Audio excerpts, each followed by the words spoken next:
Welcome. It's time for the CuppaChino Club's social TV channel. An empowered woman is someone who knows her strengths and isn't afraid to embrace it. So we invite you to join us as we introduce you to women in leadership in trade unions this week. Women who inspire and empower others through conversation. Thank you for tuning into our channel. Don't go away. We'll be right back.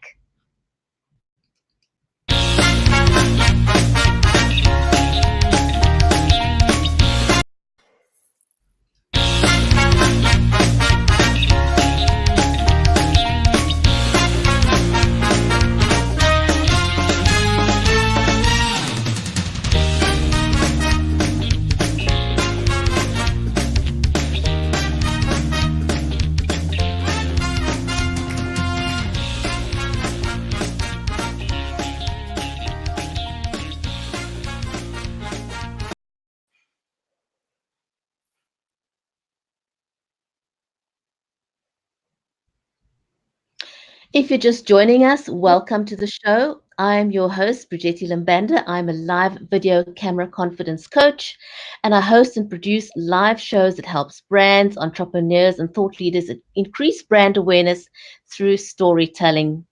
I'm also very passionate about responsible social media advocacy. Today, we're going to introduce you to women in leadership in trade unions. And my co host is an accomplished senior executive herself, Viola Manuel. Viola has been nominated for various awards, and she was the CEO of the Cape Chamber of Commerce and Industry. She was also the executive director of the Cape IT Initiative. She's a member of the Western Cape Premier Council of Skills, to mention a few. She also serves as a non executive at the Sea National Rescue Institute and is deputy chair of the well known Cape Town Stadium. She also has two entrepreneurial ventures, G&V Retail as well as Afri Wellness, but she always reminds me that her most proud achievement is being a mom to a 10-year-old son, Shay. Viola also set up the CuppaChino Club as a social platform to meet inspirational ladies at various stages of their lives. And so welcome to the show, Viola. How are you today? Fine, thank you, Brigitte. And how are you? I'm good, thank you. Can't complain. Shall we That's introduce our two phenomenal guests for today? yes. I want to also just say welcome to all our viewers. Thank you very much for joining us. I know it's an odd time for the show to air, but the ladies that we've invited to be part of the show have had such busy days, and this time was about the only time that they could join us. So we want to just thank them for being here. Trade unions, very, very exciting space. I don't know if a lot of young ladies think about going into that space to offer leadership in that space. So it's going to be very exciting to speak to our guests today to see just what kind of inroads women have made in the trade unions, especially in terms of leadership. I know one of our guests, Kim, she and I grew up together. I've known her for such a long time, and she's just doing amazing things within the trade union that she works in. And so, yeah, it's going to be exciting. It's going to be a very, very, I think, a very good discussion. Yes, I'm looking forward to it. And so I'm going to say welcome to our audience on LinkedIn, on Facebook, on YouTube, on Periscope and Twitter. So if you're joining us from any one of those platforms, welcome. We are watching the comments, so please feel free to participate. And we're going to invite our two ladies to join us now, Grischelda and also Kim Jansen Burton. So let's welcome our ladies to the show. Hi, afternoon. Hello. Good Hi. afternoon, ladies. Could we ask you each to very, very quickly introduce yourselves and tell us which trade union you represent and what your role is? Griselda, can we start with you? Hi, good afternoon. I'm Grischelda. I work for an organization that works with trade unions and provide training and education. It's a Ditsela Workers Education Institute. So I'm the program coordinator for Ditsela Western Cape. And we work with all trade unions that are registered with the Department of Labor. And I come from the trade unions. I come from SIPAO, formerly as an organizer and educator / gender coordinator. So yeah, that's a bit of my background. Nice. Awesome. Kim, tell us a bit about yourself. Good afternoon, everybody. I am Kim Jansen Burton. I am representing the IMATU, Independent Municipal and Allied Trade Union in Tshwane. We are nationally recognized.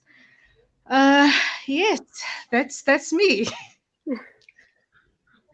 Awesome. Welcome to the show, ladies. And I'm going to say welcome to Sebastian on LinkedIn, and welcome to our viewers on Facebook again as well. Great to have you here.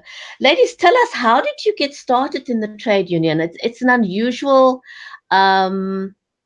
shall I say, profession for women. Traditionally, we know the men take the lead in trade unions. So we want to hear what was it that sparked your interest to go into trade unions? Grischelda, should we start with you? I was telling the story today to the participants in the workshop. I think I just came back from overseas after being a student, and I needed a job. And I was involved in student politics and with workers at the university where I was studying. So there was that attraction to the trade unions. And I applied at one of the unions, and I convinced them to say that your policies are saying that you will make changes in terms of women's development and equality, but it doesn't seem like that. And that's how I think on that basis they were forced to employ me, because I needed to change. I needed to change the face of the organization a bit. So that's how I got into trade unions. Nice introduction. Kind of, just wedge yourself in there. Yeah, no, you have to. Sometimes you have to claim those spaces. Kim, how did you get involved? That's actually very true. What was said, I actually complained about my trade union because I was not being represented, and that is how I ended up. The person who I complained to actually asked me, but if you are having this problem, why aren't you becoming a shop steward so that others can get information? And little did I know, 10 years later, I became the regional chairperson of the trade union. So yes, we usually target people that complain about the union. Those are the strong people taking the union forward. Yes. So when you joined, ladies, were there lots of colleagues that were women? Were there opportunities for you to sort of harness the power of women and start having discussions and start changing the policies and the face? What was your experience like? Let's start with you, Kim. Kim, we'll start with you. Okay, from my side, we are elected into positions, so members choose their shop stewards, and then the same thing with regards to how we become the leaders of the organization. The shop stewards then choose their top leaders. I was elected into the shop steward position firstly. With regards to the regional chairperson position, my shop stewards had to elect me into the senior position. With me being in the position, yes, it immediately allowed me to come up with policies that needed more attention, especially when it comes to females. I think sometimes we don't really do enough for the female workers, the policies that should really apply to the female workers in the working environment. Okay. Grischelda? At the time, I think trade unions by its very nature seems to be male dominated. And it also depends in a sense of which areas they organize in. Who are the members that they represent? You could be an organizer of a factory where there are only men, or you could be in a factory where there are predominantly women and a few men. So at the time when I joined the union, if I just think of those employed by the union, there was about 2 women organizers in the whole of the country. Your administrators would have been predominantly female. Your people in senior positions, your general secretaries, your presidents, etc., your provincial secretaries would have been men. There were no women that I could think of at the time. And so that kind of was the face of the organization, that it was predominantly male-led, and most senior positions were occupied by men. So for women, you had women as shop stewards, and you had quite strong women as shop stewards, but they didn't necessarily occupy the very senior positions in the union. And a union having predominant male membership, I don't think it's an excuse not to elect women as shop stewards or to elect them into senior positions. Yet you still see women not necessarily being elected into those positions. That matters. Yeah. That really matters. Yeah. Yeah. I think it's quite interesting because, when you start looking at what the actual essence and DNA of trade unions is, it's really about representing the people and being the voice of people who are not always heard. And I like to think of trade unions as being the space that allows those people to still use their own voices. So you don't speak on their behalf necessarily, but you open up a space for them to speak.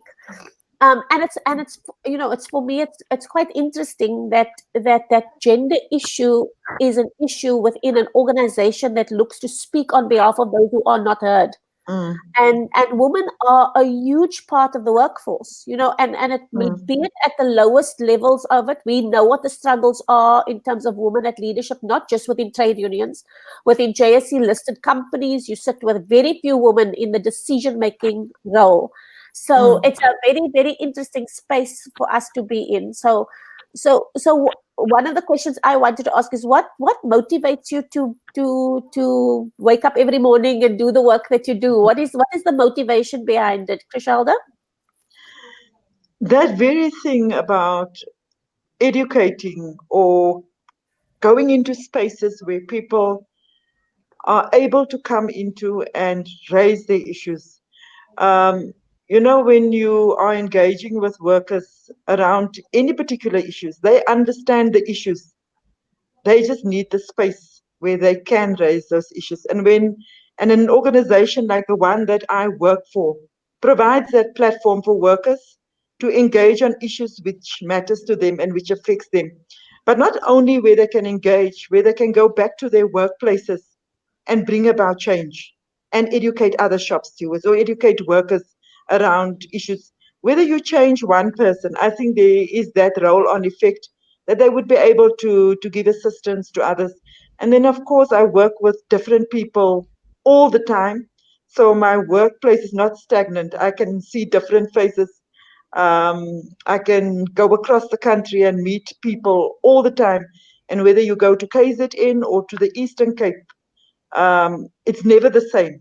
This country is very interesting. We have different cultures and different ways of doing things, and that's what makes it exciting about doing the kind of work that we do. True. Definitely not a boring space at all. No, not at all. No.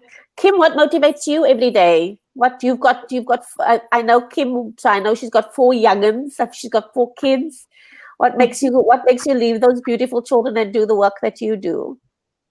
I think what motivates me is the fact that me being the voice piece for so many employees in the workspace. It means so much for a employee concerns to be raised through a shop steward. And the fact that I can bring change on behalf of them as the shop steward and as the leader of the organization, just basically by negotiating a policy that would have better prospects for the future people coming into the municipality. Other things that really motivated me is that many people think that being a shop steward is an easy job. It's definitely not an easy job. You cannot please all your members. Yeah. But the nice thing about getting a thank you after being represented in a disciplinary hearing because there was a possibility that the person could have been terminated, that really motivates me. The thank yous, the appreciation coming from members, the fact that I can do change or bring change on behalf of all the members. Yeah. I think Brigitte, just in terms of everybody that we've worked with, we've done women in leadership in corporates, we've done women in leadership in SMMEs, in NPOs, in government, etc., etc. And I think this is the one space where you ladies actually represent people and desperately influence the basic thing, and that is whether they have a job or not. Yeah. And that to me is so interesting, because I mean, just talking about the disciplinary hearings, Kim, you guys, you know that when you walk into that room, you could change this person's life forever if you lose that case or whatever. That must be an immense amount of pressure for you. How do you cope with that kind of pressure? How do you ladies cope with that kind of immense pressure? Kim, I don't know, Kim. I don't know if Kim wants to go first, but I'm glad I'm not having to do that anymore of representing, because I know what it means and how difficult it is. But just to say that the trade union movement is really an interesting space for workers and for shop stewards. It's such an opportunity for workers to learn. And when we talk about workers' education in itself, to think that somebody who might not have been educated in law can go and represent somebody legally, or you can represent an interest around sexual harassment or domestic violence or employment equity, or you can go and submit something to Parliament. This is the kind of world that we live in as trade unionists, that we represent a whole lot of interest, and it is done by people who doesn't necessarily have a university degree, or who maybe even have a matric, and it is expected of you to be able to do that. And I think for us to be that in between in terms of providing the education and support for people to represent their members in a way that they need to be represented is really, it is changing. It's life changing, and it's encouraging to know that you can do things like that. And yet it is a stressful environment, because we can't win all the battles all the time, and we can't bring about the changes that we would like to bring about. But yeah, sometimes I say it's small steps. Yeah. And for you, Kim? Griselda is absolutely correct, because our main responsibility as the union is to educate our members. And by educating them on the relevant policies and how it applies in the workplace, we end up with grievances, disputes, and matters that needs to be resolved by members. It is indeed a very sad, it becomes very sad when you represent someone and someone's contract is terminated, and you need to go through the whole dispute process that can take years to bring the person back into the environment. And you think of the families that will obviously, because the breadwinner is not bringing the money to the table anymore, it's the children and everyone that we think of. So it's important for us to be very prepared and make sure that our members are educated on what exactly their rights are, and where they go wrong, we need to assist and counsel. I want to just acknowledge one of the comments from Sebastian on LinkedIn. He says that he's happy that Australia is ahead of others in terms of equality. And he says there's so much to be done, and he's proud to be part of a nation and culture that genuinely delivers equality. And that's it's been a challenge in South Africa. You know, equality, it's been a long struggle, and it's an ongoing struggle. Can I ask you, ladies, what has been your proudest achievement so far, would you say, as a leader in a trade union? No, I'm not going to go there, because in the trade unions we speak from as a collective, and when we do things as a collective. And when you see people who've come through the trade union movement and how they advance, you really feel happy about that, but you don't necessarily see it as your achievement. And when they do things and they give back, and they always plow back into their union, into the community, then you know you've done the right thing.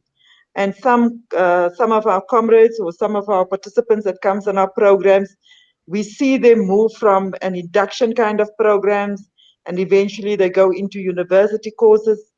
Then you know that the question around access to education or equality or opportunities has been created for the people that we work with every day. So it's really not about the self, but it is about the collective. And this is why, for me, this is why I do the work that I do. It's not about being praised or patted on my head for the kind of things that we do. Yeah. Well, that's a nice accolade. It's not just about the one person. It's about seeing the bigger picture and the collective, and watching people grow. And that's amazing. Kim, anything special that stood out for you?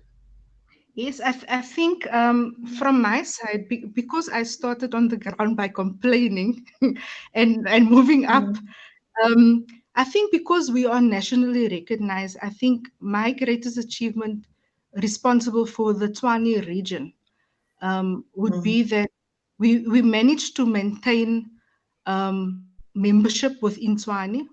It's not easy being in a municipal environment. You're competing against other radical unions, and where we are set on our responsibility is to make sure that we negotiate best policies. It's not always just a simple matter of going to the street and participating in a strike, because you need to consider if you're making members worse off by going to a strike. Involvement on a national level for me is being part of the decision making on our main collective agreements that is nationally being recognized. Like Griselda is indicating, it is a collective. Without the other regions of our trade union, we can't be fighting the fight alone. We need to be together and rely on other unions also. Yeah. I think that's a very interesting way to look at things, that it's very much about the collective, but I think that's also something that's very unique to trade unions. It's that it's very much about the collective, and it's about working together, and there's unity, and there's strength in unity, and so on. Yeah. So I think those are some of the almost I want to say the values by which trade unions are successful, because they hold on to those things. But tell me now, what are some of the, being a woman in a trade union, what are some of the myths about trade unions? I used to, as part of the chamber, be part of BUSA, and we would go to NEDLAC, and you'd meet up with all these trade unions, and some of my perceptions were that everybody's very militant and very, like, with all, ready to fight and all those kinds of things. And so when you introduce yourself at a party, and you say, I work for a trade union, or I work for an organization that works with trade unions, what do you feel are some of the perceptions people will then have of you that may or may not be? Oh, you lot. Oh, you lot. Oh, okay. What are some of those perceptions? Well, I think some of the perceptions are that trade unions are just there to cause trouble, and that we are disruptive, that we don't necessarily do what we say we're going to do, or that we're not necessarily. I'm just saying this in terms of what of the feedback that I get. We don't act in the interest of members, etc., etc. I mean, I don't know, would that be myths or would it be perceptions about trade unions? But yeah, I think trade unions have also changed over the years, and we have different kinds of trade unions. In South Africa, we have historically quite old trade unions, and then we have much newer, younger trade unions, militant trade unions, not so militant trade unions. But I think they all probably have a role to play, and people go to those who they're drawn to, and who they think would represent their interests. That is ultimately what trade unions would do, or that will give the face of a trade union. It would depend on the kind of membership. Yeah. And Kim, what are some of the responses you get? no matter where you go, people will say, listen, but the trade unions tell you I don't belong to a trade union. That is not true. I think it's important that employees or members must know exactly what the trade union is there for. We're not always fighting.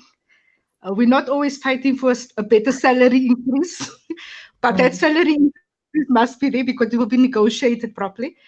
The fact that people feel that we are disruptive. Griselda mentioned just now that they believe we're disruptive. It's a myth. It's not all trade unions that are disruptive. We basically we rely on negotiating because dispute processes must be followed. Um, the fact that you come to a grievance meeting with a shop steward, you won't be able. If an individual go by themselves, obviously they will not be able to say exactly what they want to say because they don't know if they're going to be victimized after complaining. So everyone needs a trade union to assist them. Yeah. I think that's very interesting because you have to deal with all of those. I think every sector has its myths and that you've got to debunk. You've got to actually just work through that. But you mentioned something very interesting for me, and that is that the whole trade union space is also transforming. What would you say the transformation has been? Kim, do you want to start this one? The transformation, it's a bit difficult. There is transformation, yes, and I think in the sector that I come from, the transformation I see is a good thing. More females are coming in to leadership and to joining unions and wanting to be part of processes. But also, I would say the biggest transformation that we do see is that, and maybe I shouldn't say this because my organization might just take me on about this. You need to look at the political interference and stuff also because it causes a big challenge for trade unions and can cause some type of transformation to come from a political angle. Okay, but that's what this whole conversation is about. It's about being able to have these sort of sometimes uncomfortable, thorny conversations. Grischelda, from your side, what do you think the big transformation has been in terms of how are trade unions changing? I mean, we did mention the fact that there are more females coming into the space, but how are they changing to basically not even adapt, but to go alongside all the changes, for example, in the economy? The economy is going through such a terrible, terrible time at the moment. What is that transformation looking like? But I mean, the challenges in the economy is what affects the trade unions, not only in terms of their membership, but also in terms of how they are able to negotiate, also the spaces that they occupy. Obviously, if there's a change in the economy, it weakens the trade unions also, not only in terms of their membership base, but on the basis of which they can represent their members. And I think those are kind of some of the attacks, in a way you could say, that has been against trade unions. And so the responses from trade unions, and I'm not saying this from a known kind of position, is that they will respond in a way that they know how to respond, whether it's militant, whether it's taking to the streets, whether it's negotiations. I think the weakening of the economy is really challenging the trade unions in terms of how best they can represent their members. And at times it's very scary as to whether you think it will. I don't think that we will not have trade unions, but it might just show some trade unions to be stronger than others. Some might be able to negotiate better than others. And I think there is space in the unions or in the trade union movement. Maybe some are better to negotiate and sit around the table. And for others, it's better to take to the streets. And I think that is the kind of face of South African trade unions that you do have. Okay, so that transformation is happening.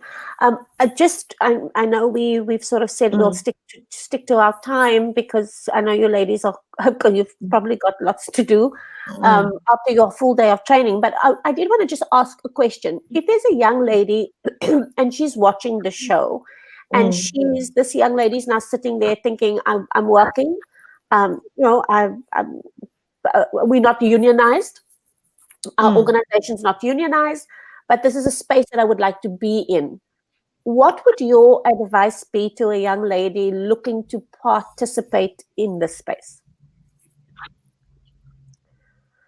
Grischelda, you want to start? Yeah, you know what?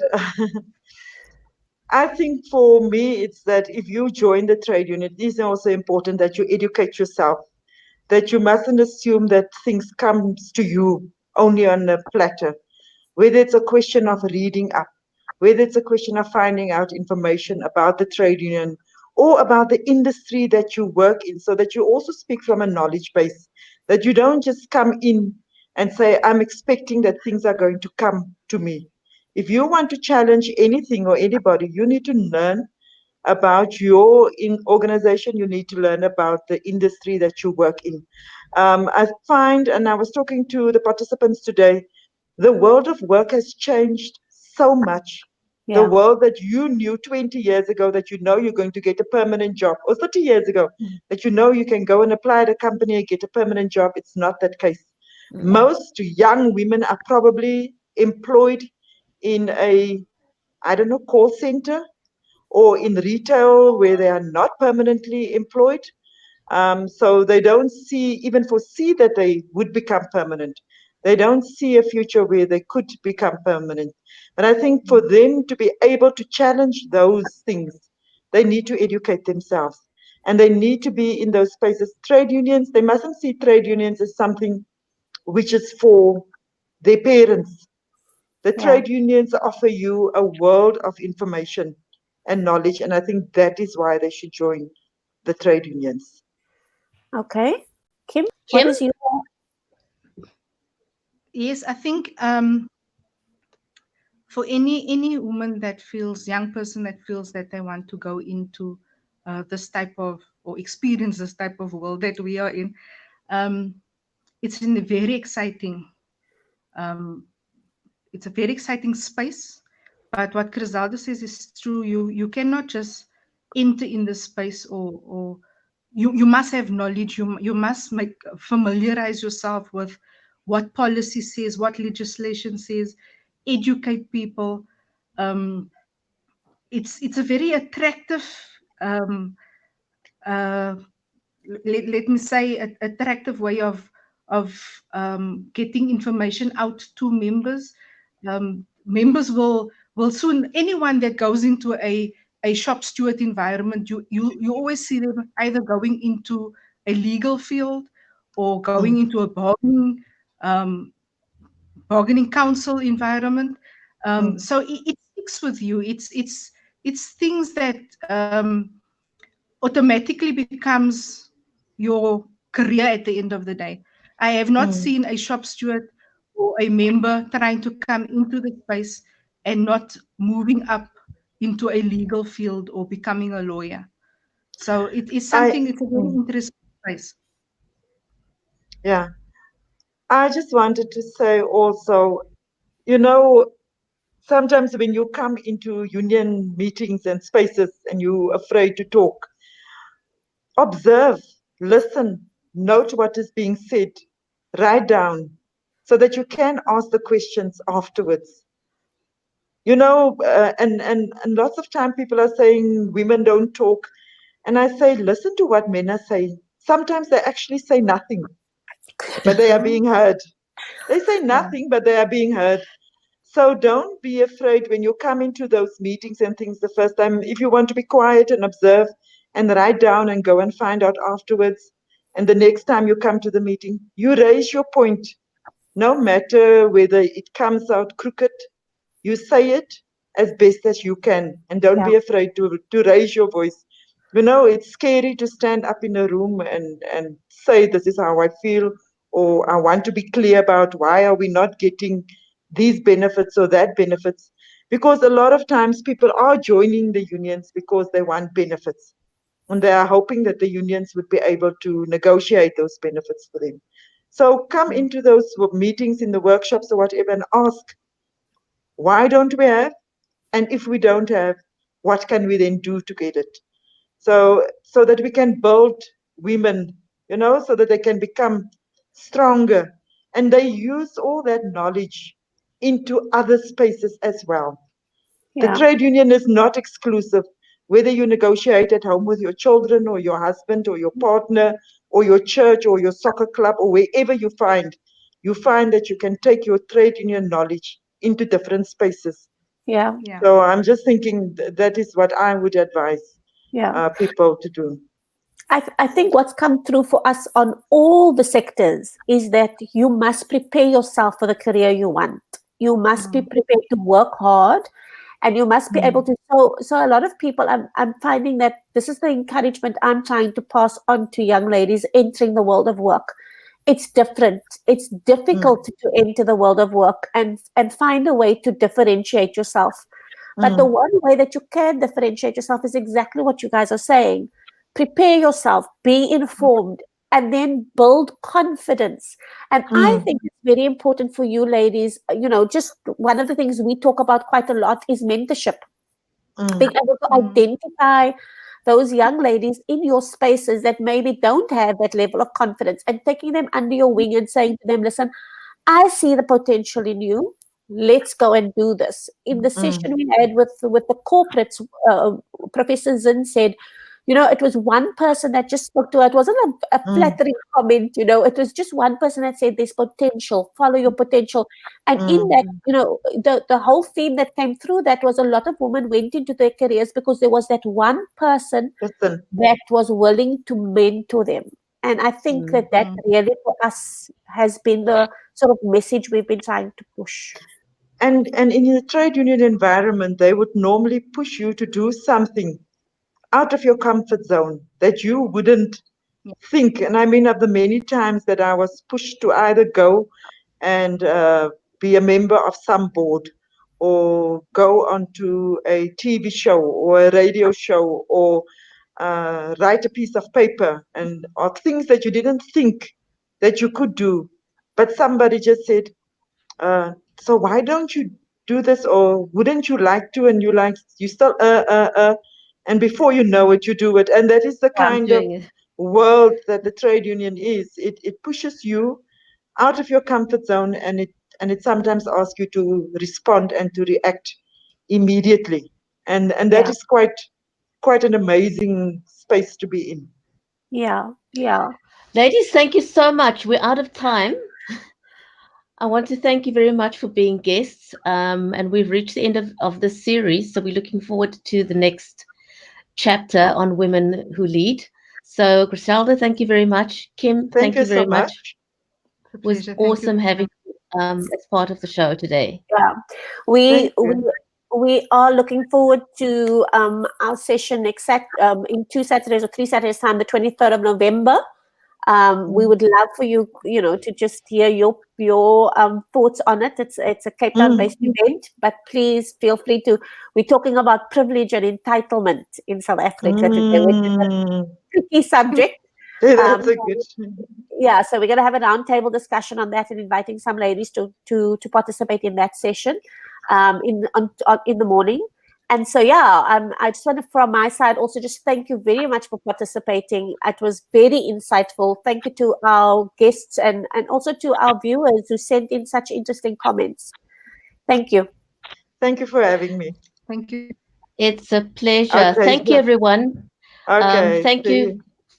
Thank you for watching. Remember to do good stuff, and let's lift as we rise and inspire each other one conversation at a time. So from me in Cape Town, it's goodbye for now.